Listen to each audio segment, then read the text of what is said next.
Hello students, welcome back to commerce Shruti. I hope all of you are doing good. तो चलिए start करते हैं आज की वीडियो। आज हम कंटिन्यू करेंगे अपनी अकाउंटिंग इक्वेशन की सीरीज़। हमने इस पे ऑलरेडी एक वीडियो अपलोड करी है जिसमें मैंने आपको बेसिक्स बताए थे ऑफ अकाउंटिंग इक्वेशन और कुछ बेसिक ट्रांजेक्शन्स भी हमने वहाँ पे सॉल्व करने सीखे थे। तो अगर अभी तक आपने वो वीडियो नहीं देखी है तो आई विल सजेस्ट यू कि पहले आप उस वीडियो को जाके देखिए। और इस वीडियो में मैं आपको आज बताने वाली हूँ कि जब क्रेडिट सेल या क्रेडिट परचेज किया जाता है तो उसका हमारी अकाउंटिंग इक्वेशन में क्या इम्पैक्ट पड़ता है, और साथ ही साथ देखेंगे जब गुड्स को प्रॉफिट में बेचा जाता है तो अकाउंटिंग इक्वेशन में क्या चेंजेस आते हैं, और जब गुड्स को लॉस में सेल किया जाता है तो उसका क्या हमारी अकाउंटिंग इक्वेशन में इम्पैक्ट करता है। तो देर किस बात की, चलिए स्टार्ट करते हैं आज की वीडियो।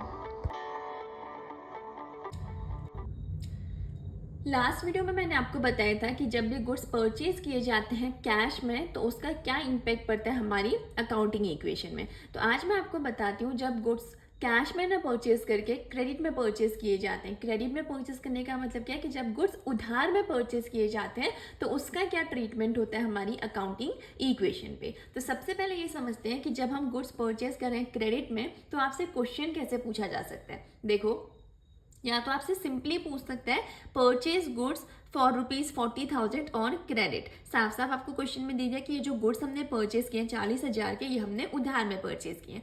या फिर आपसे ऐसे पूछ सकता है परचेज गुड्स फ्रॉम आशु ₹30,000। अब यहाँ पे कैसे आपने इसको आइडेंटिफाई किया कि ये क्रेडिट ट्रांजेक्शन है, यहाँ पे किसी पर्सन के नाम से। जब भी किसी ट्रांजेक्शन में किसी पर्सन का नाम आ जाता है और उसके आगे कोई इन्फॉर्मेशन गिवन नहीं होती है तो हम क्या एज्यूम करते हैं कि ये क्रेडिट ट्रांजेक्शन है। तो जब भी आपको ऐसा कोई ट्रांजेक्शन दिखे जिसमें लिखा हो परचेज गुड्स फ्रॉम आशु, अमन, प्रीति, किसी भी पर्सन का नाम हो, तो उस केस में हमें क्या एज्यूम करके चलना है कि ये जो ट्रांजेक्शन है ये क्या है, एक क्रेडिट ट्रांजेक्शन है।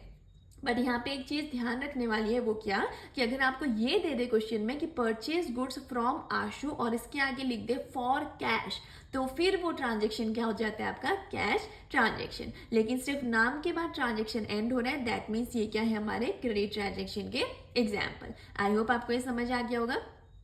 ऑल राइट, तो अब देखो इसका अकाउंटिंग इक्वेशन में क्या इम्पैक्ट पड़ेगा। सिंपली क्या हो रही है चीज, हमने गुड्स परचेज किए, ठीक है, तो पहला इम्पैक्ट तो क्या पड़ेगा, मेरे पास स्टॉक इंक्रीज होगा, कितने से, 30,000 से। आपको पता है स्टॉक क्या होता है, असेट, तो इसीलिए मैंने यहाँ पे असेट साइड पे क्या लिख दिया है, स्टॉक। मेरा स्टॉक इंक्रीज हुआ विथ ₹30,000।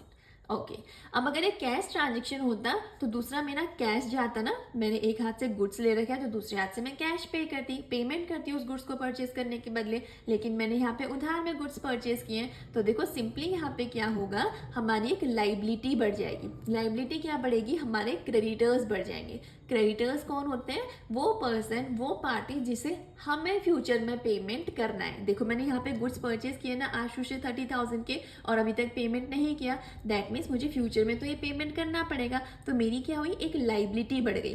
तो दैट मीन्स इस ट्रांजेक्शन का दूसरा इम्पैक्ट कहाँ पड़ा, लाइबिलिटी साइड पे मेरे क्या हुए, क्रेडिटर इंक्रीज हो गए विथ ₹30,000। क्लियर हो गई सबको ये चीज। देखो कोई भी ट्रांजेक्शन ऐसा नहीं होगा जिसका दो इम्पैक्ट नहीं होगा। क्यों, क्योंकि रूल ये कहता है कि ड्यूअल एंटिटी कॉन्सेप्ट है हमारे पास कि हर ट्रांजेक्शन के दो इम्पैक्ट होते ही होते हैं। तो हमने गुड्स परचेज किए तो स्टॉक इंक्रीज हो गया असेट साइड पे विथ ₹30,000। अब क्योंकि गुड्स हमने क्रेडिट में परचेज किए थे तो हमारी एक लाइबिलिटी इंक्रीज हो गई in the name of creditor with ₹30,000। अगर कैश ट्रांजेक्शन होता तो अगेन असेट साइड पे मेरा कैश रिड्यूस हो जाता विथ ₹30,000। क्लियर हो गया सबको। ओके, तो बहुत सिंपल है कि ये ट्रांजेक्शन तो आप खुद कर सकते हैं। क्या बोला है, purchase goods for ₹40,000 on credit. फिर से क्या है, क्रेडिट ट्रांजेक्शन है। मैंने क्या किया, गुड्स परचेज किए। गुड्स परचेज किए तो मेरे पास अगेन क्या होगा, स्टॉक इंक्रीज होगा। कितने से इंक्रीज होगा, विथ ₹40,000। तो मैंने असेट साइड में स्टॉक इंक्रीज कर दिया विथ ₹40,000 क्योंकि मेरे पास गुड्स आए। ठीक हो गया। अब क्या होता, गुड्स परचेज किए तो पेमेंट करती, कैश जाता, लेकिन यहाँ पे कैश डिडक्ट नहीं करेंगे। क्यों नहीं करेंगे, बिकॉज ये एक क्रेडिट ट्रांजेक्शन है, मैंने उधार में परचेज किया है और अभी तक तो मैंने पेमेंट किया ही नहीं, लेकिन मेरे सर पे एक लाइबिलिटी बढ़ गई कि फ्यूचर में तो पेमेंट करना पड़ेगा। तो मैं अपने बुक्स में इसे कैसे रिकॉर्ड करूंगी या मेरी अकाउंटिंग इक्वेशन में इसका इम्पैक्ट कैसे कैसे पड़ेगा कि जो मेरी लाइबिलिटी साइड है वहाँ पे मेरे क्रेडिटर बढ़ जाएंगे कितने से, with ₹40,000। I hope both these transaction are clear to you. तो ये थे एग्जाम्पल हमारे क्रेडिट में जब परचेज किए जाते हैं। अब हम देखते हैं जब क्रेडिट में सेल किया जाता है तो उसके अकाउंटिंग इक्वेशन में क्या इम्पैक्ट पड़ता है। ऑलराइट, तो अब सबसे पहले ये देखते हैं कि आप कैसे आइडेंटिफाई करेंगे कि आपने जो गुड्स सेल कर रखे हैं वो क्रेडिट में सेल किए हैं। तो देखो, या तो सिंपली आपको क्वेश्चन में गिवन होगा goods costing ₹20,000 sold on credit, साफ साफ बता रहा है कि हमने 20,000 के गुड्स उधार में सेल किए, ठीक है। या फिर बोलेगा गुड्स सोल्ड टू आशु और इसके आगे अमाउंट लिख देगा। तो अभी मैंने आपको बताया जब मैं किसी भी ट्रांजेक्शन में किसी पर्सन का नाम आ जाता है तो दैट मीन्स वो क्या होता है, या तो क्रेडिट में सेल किया गया या फिर क्रेडिट में परचेज किया गया। तो ये दो चीजें होती हैं जिनसे आप आइडेंटिफाई कर सकते हैं कि जो आपने गुड्स बेचे हैं वो कैश में बेचे हैं या क्रेडिट में बेचे। ओके, अब हमें ये तो पता चल गया कि ये क्रेडिट ट्रांजैक्शन है। अब देखते हैं इसका इम्पैक्ट क्या पड़ता है अकाउंटिंग इक्वेशन पे। ओके, अब देखो गुड्स बेचे हैं तो अभी तक हम गुड्स परचेस कर रहे थे तो हमारा स्टॉक इंक्रीज हो रहा था एसेट साइड पे। अब मैं उसी स्टॉक में से जो हमने लिया था मैं कुछ स्टॉक को या कुछ गुड्स को सेल आउट कर रही हूँ, तो क्या मेरा स्टॉक डिक्रीज होगा कि नहीं होगा? बिल्कुल, मेरा स्टॉक क्या होगा, डिक्रीज होगा। कितने से? 20,000 से। तो मैं यहाँ पे माइनस कर दूंगी कितना, 20,000 किसमें, असेट साइड पे स्टॉक से। Is that clear? ओके, अब हर ट्रांजेक्शन के दो इम्पैक्ट होते हैं, तो इसका दूसरा इम्पैक्ट कहाँ पड़ेगा? देखो, अगर मैंने गुड्स कैश में बेचे होते तो मेरे पास से 20,000 का स्टॉक तो जाता, लेकिन मेरे पास 20,000 कैश रोकड़ा भी तो आता। यही तो होता है ना, अगर हम कोई दुकान में सामान लेने जाते हैं तो शॉपकीपर हमें क्या करता है, सामान बेचता है तो हमसे पैसे लेता है, यही रूल होता है। लेकिन मैंने यहाँ पे क्या किया है, क्रेडिट में यानी कि उधार में सामान बेचे हैं, तो यहाँ पे क्या होगा, मेरा एक और असेट बढ़ जाएगा in the name of debtor. Debtor क्या होते हैं? वो पर्सन होता है, वो पार्टी जिसे हमें पेमेंट करना है, या आप कह सकते हो वो पर्सन, वो पार्टी जिसे हमने गुड्स बेच रखे हैं उधार में। तो यानी कि कल के दिन वो पर्सन मुझे पेमेंट करेगा ना, इसलिए डेटर को हम असेट ट्रीट करते हैं। और क्या होगा, उधार में सामान बेचने की वजह से मेरा स्टॉक तो डिक्रीज होगा, लेकिन साथ ही साथ मेरे यहाँ पे डेटर इंक्रीज हो जाएंगे कितने से, 20,000 से। आई होप ये क्लियर हो गया होगा। अगर नहीं क्लियर हुआ होगा तो वीडियो को दोबारा से एक बार रिमाइंड करके देख लेना। स्टिल अगर कोई डाउट, कोई कंफ्यूजन होगा तो you can mention in the comment section. Okay, alright, चलो, तो ये ट्रांजेक्शन का जो इम्पैक्ट पड़ा दोनों असेट साइड पे पड़ा। एक तो हमारा स्टॉक डिक्रीज हुआ विथ ₹20,000, दूसरा हमारे पास डेटर्स इंक्रीज हुए विथ ₹20,000। ओके, अगला ट्रांजेक्शन क्या बोल रहे हैं, ये आपका पहला ट्रांजेक्शन है, ये सेकेंड है एंड ये थर्ड है। ओके, तो सेकेंड ट्रांजेक्शन बोल रहा है goods costing ₹70,000 sold for 90,000 on credit. बहुत ही इंटरेस्टिंग फैक्ट है, ठीक है। ये तो पता चल गया कि हमने गुड्स बेचे हैं, किस में बेचे हैं, उधारी में बेचे हैं। लेकिन इसके साथ भी एक ट्विस्ट है। क्या ट्विस्ट है? बोल रहा है गुड्स जिनकी एक्चुअल कॉस्ट कितनी थी, 70,000, उससे हमने बेचा है 90,000 में।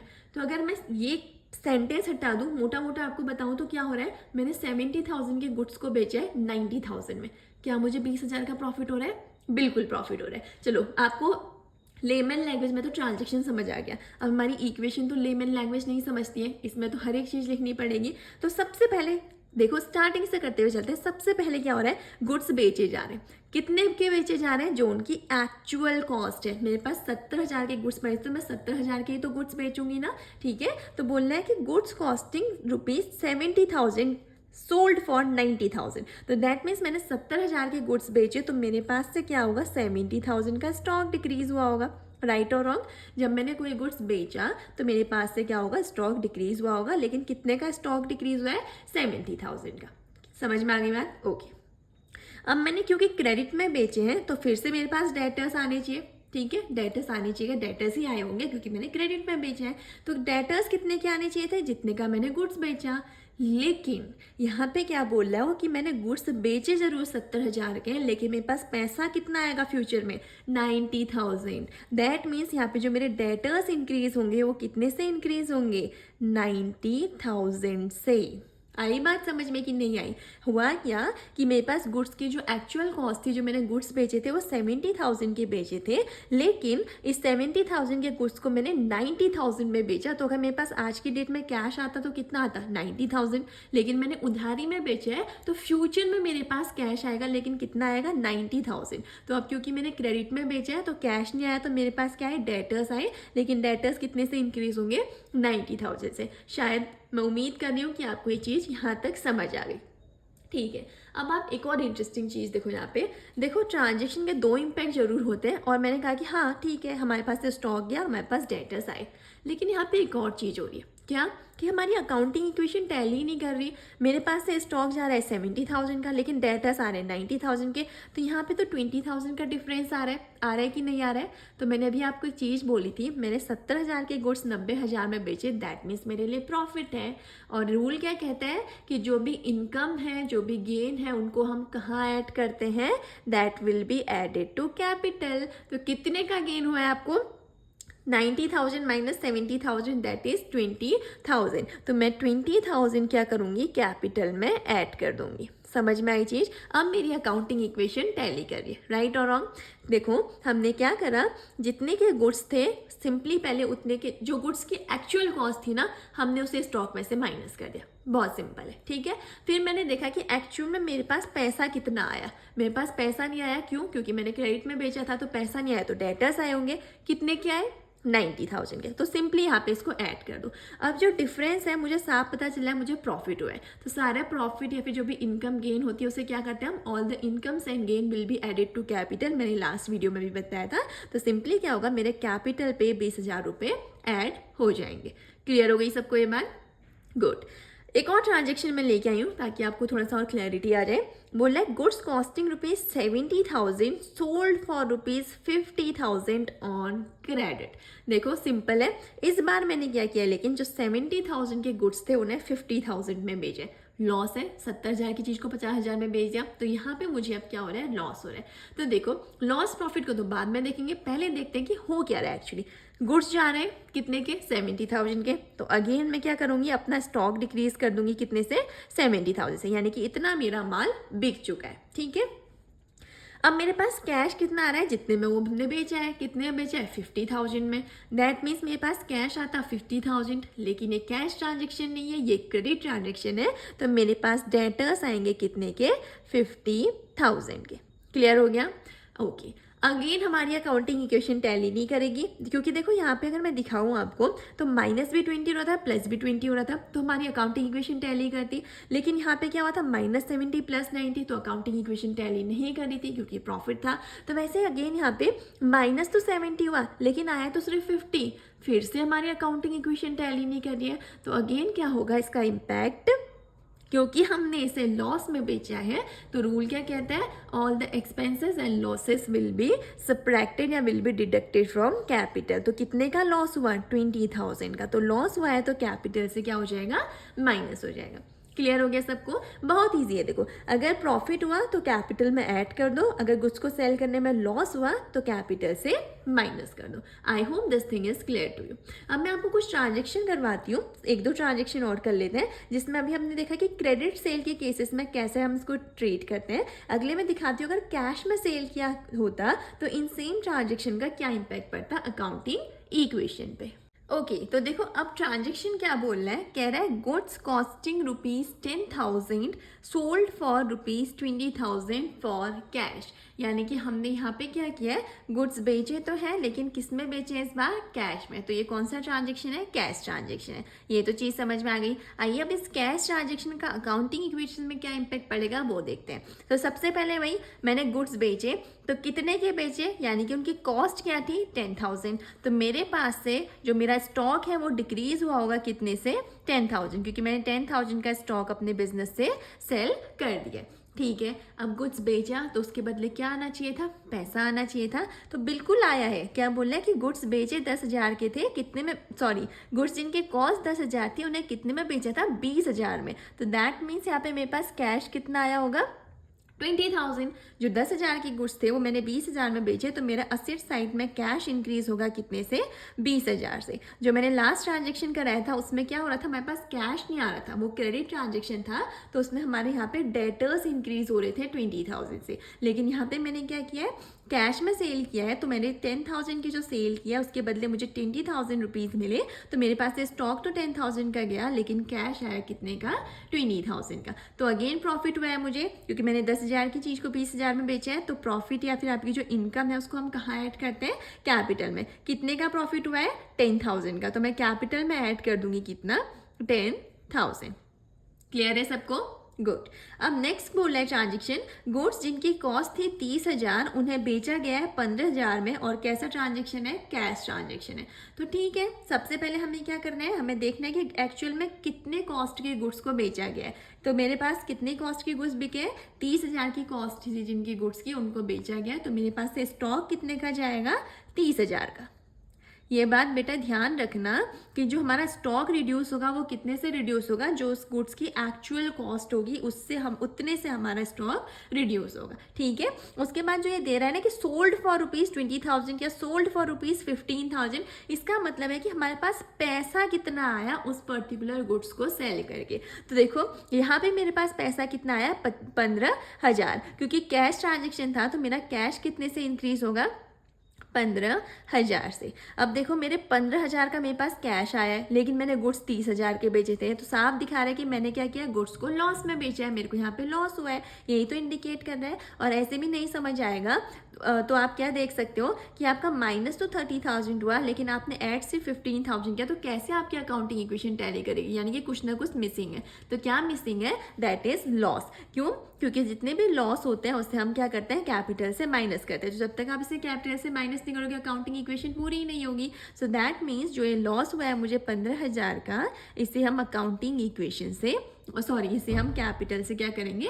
माइनस करेंगे। अब हमारी अकाउंटिंग इक्वेशन टैली करेगी। बहुत इजी है, बिल्कुल भी कंफ्यूजन क्रिएट करने की ज़रूरत नहीं है माइंड में, सिंपल है। आपको सबसे पहले देखना है कि गुड्स की कॉस्ट क्या है। तो मैंने देखा गुड्स की कॉस्ट थी 10,000। अब देखना है कि इस 10,000 के गुड्स को बेचा कितने में। तो मैंने देखा कि इसको 20,000 में बेचा है, तो बहुत सही है। सबसे पहले मेरे समझ में ट्रांजेक्शन आ गया कि 10,000 के गुड्स को 20,000 में बेचा, तो प्रॉफिट हुआ है। तो कहीं ना कहीं मेरे दिमाग में क्लिक किया, तो प्रॉफिट हुआ है, इनकम हुई है, तो इसका इम्पैक्ट कैपिटल में ज़रूर पड़ेगा, क्योंकि इनकम को तो हम कैपिटल में ऐड करते हैं। पड़ा कि नहीं पड़ा इम्पैक्ट? ठीक है, तो वो तो सेकेंडरी काम है। पहली चीज हमें क्या करनी है कि कितने का गुड्स गया उतने से स्टॉक को डिक्रीज करना है, फिर कितना कैश आया उस कैश को आपको यहाँ पे ऐड करना है। उसके बाद अगर प्रॉफिट है तो कैपिटल में ऐड करना है, और या फिर लॉस है तो उसे कैपिटल से माइनस करना है। क्लियर हो गई सबको ये चीज़? अगर कोई भी चीज़ समझ नहीं आ रही हो या अगर ऐसा लग रहा हो कि मैम इसका हमें एक बार फिर से रिवीजन करना है, हमें ये चीज़ और अच्छे से और एग्जाम्पल्स के साथ समझनी है, तो please do mention in the comment section. मैं और सारे एग्जाम्पल के साथ और डीप जाके आपको एक एक चीज़ अच्छे से क्लियर करवाऊंगी in accounting equation. Okay, good. तो ठीक है, 2 ट्रांजेक्शन मैंने आपको करवाए। अब आपको कितना समझ आया इसके लिए मैं आपको एक ट्रांजेक्शन दे रही हूँ for your homework, and I want कि ईच एंड एवरी स्टूडेंट जो भी इस वीडियो को देखेगा they will solve this question. Okay alright. तो क्वेश्चन क्या है आपके होमवर्क के लिए कि गुड्स जिनकी कॉस्ट थी 50,000 उन्हें हमने बेचा है 40,000 में, और हमने कैश सेल किए, यानी कि कैश में बेचा है। तो अब आप मुझे बताओगे कि इसका हमारी अकाउंटिंग इक्वेशन में क्या इम्पैक्ट पड़ेगा। This is the homework for you.